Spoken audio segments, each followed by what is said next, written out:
boss, mga master, mga idol. So, mandar na yung ating unit na troubleshoot. Bagong overhaul ito ng ating third party. So, kaya ganyan, green na green yung kulay. So, mga ganyang so, yan ay galing doon sa third party natin. Yung mga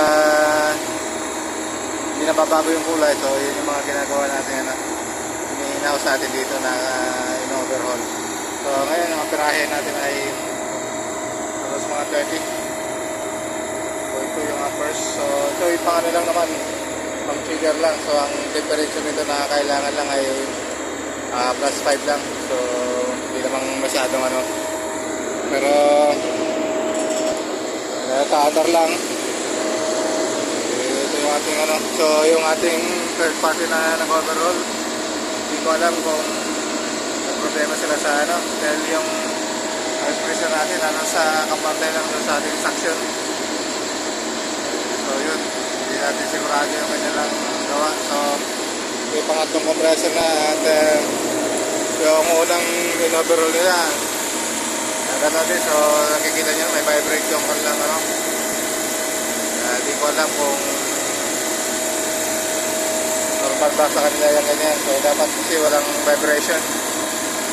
So ito pangalawang compressor na to, pangatlo to, pero pangalawa ito na compressor na mayroong vibration.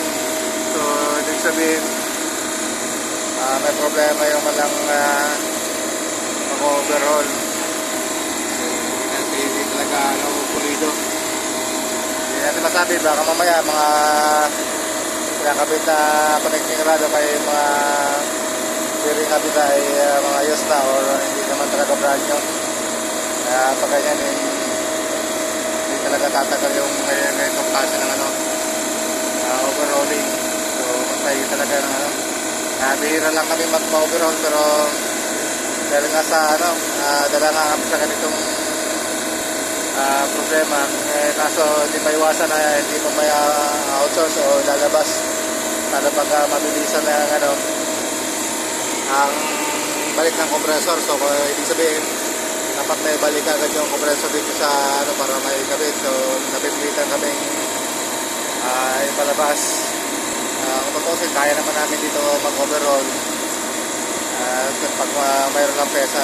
Ang problema kasi pag walang standby na pesa, so kailangan namin ipalabas yung compressor. So yan, ang resulta medyo hindi maganda yung yung quality, dahil nga hindi ako satisfied pag ganyan may vibration yung compressor. So malakas yung kanyang vibration, dapat hindi ganun malakas yung vibration so maano nga yung ating suction.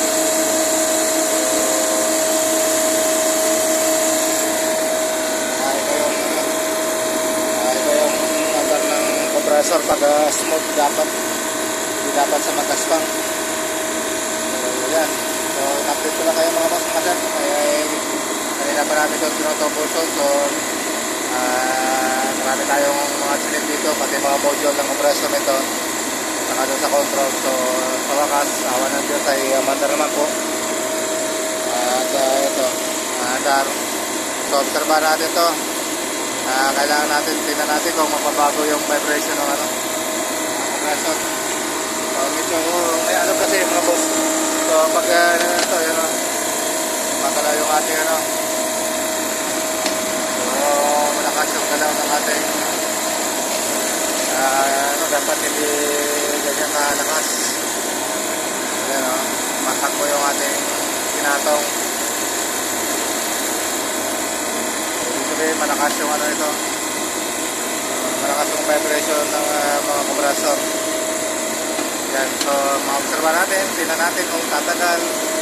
So sana po tumagal. So yan po, mga boss, mga sir.